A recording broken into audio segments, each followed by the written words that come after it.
जामशोरो इत्तेहाद अॻवान मलक चंगेज़ ख़ान चयो आहे त जामशोरो इत्तेहाद जो वजूद भोतारके निज़ाम जो मौत साबित थियो आहे, छो त जामशोरो इत्तेहाद कोहिस्तान जे अवाम खे आवाज़ उथारण जी ताक़त ॾिनी ऐं ज़ुल्म ख़िलाफ़ बग़ावत जो सबक़ सेखारियो। हिन अहिड़नि ख़्यालनि जो इज़हार थाणे बुला खान भरिसां ॻोठ कादर बख़्श पालारी में यूसी धमाज जे उम्मीदवारनि जे कार्नर गॾिजाणी खे ख़िताब कंदे कयो। मलक चंगेज़ ख़ान वधीक चयो त असांजा मुख़ालिफ़ उम्मीदवार माण्हुनि खे बेवकूफ़ बणाइण लाइ पीपल पार्टी जी टिकट खणी तीर जे निशान ते इलेक्शन विड़ी रहिया आहिनि, पर अमली तरह हिन ज़िले में पीपल पार्टी खे तबाह करण वारा बि इहे ई आहिनि, छो त उहे पीपल पार्टी जो रुॻो नालो इस्तेमालु करणु चाहिनि था, पर हिननि जो मक़सदु मंशूर भोतारके निज़ाम खे हथी ॾियणु आहे।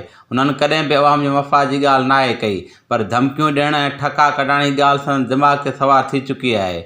असीं अवामी माण्हू अवाम जो पैगाम खणी अवाम वटि आया आहियूं त अचो त गॾिजी कोहिस्तान जी पुरअमन धरती खे ख़ुशहाल बणायूं। हितां ज़ुल्म, ॾाढ, जिबर ऐं जाहिलियत जो ख़ात्मो आणे अवाम जी तकलीफ़ुनि खे ख़तमु करियूं। हर ॻोठ, वसंदी ऐं वाहण में स्कूल, पाणी, बिजली, सिहत जी सहूलत, रोड रस्ता ऐं रोज़गार जा वसीला पैदा करियूं।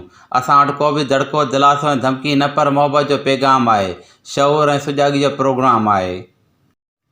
इन मौक़े ते हाजी मोहम्मद रमज़ान ख़ान पालारी, सरदार कांबू ख़ान ब्रह्माणी, डॉक्टर अनवर पालारी, डॉक्टर अलीदोस पालारी, शेख अब्दुल्ला कोस्तानी, शेर अली पालारी, गुलशेर पालारी, सिकंदर अज़ीज़ पालारी, हाजी निसार पालारी, वहाबुद्दीन पालारी, शाह मोहम्मद पालारी, खुदाबख्श विकेजो, ख़ालिद हुसैन ॾेथो, अली अकबर पालारी, जमशेर अली पालारी, मोहम्मद ओस पालारी, बिलाल पालारी, मोहम्मद रजब मेमण ऐं ॿिया ॻोठाणा वॾे अङ में मौजूदु हुआ।